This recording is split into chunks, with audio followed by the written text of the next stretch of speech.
అదేవిధంగా మళ్ళీనేమో మూడు ఇటు కుడి ఎడమ సైడ్ మూడుది దాని మీద అట్లనే మళ్ళీనేమో అక్కడ వెంకటేశ్వర పూట సత్యనారాయణ ఫోటో ఉంది కదా, విగ్రహం ఉంది. విగ్రహం మీద అదేవిధంగా కామధేను మీద సూర్యకిరణాలు, సాయంత్రం సూర్యకిరణాలు వచ్చాయండి. చాలా సంతోషం అవుతుందండి నాకు.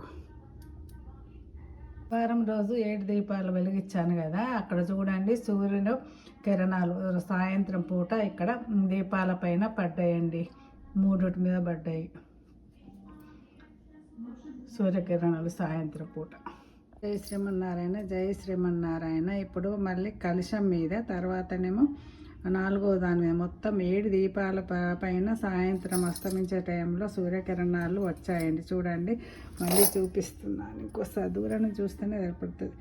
అదే సత్యనారాయణ మీద, కామదేవుని మీద, ఇప్పుడు ఈ కలశం మీద పడ్డది. ఇటు ఎడమ బంధ నుంచి 4 దీపాల పడ్డది.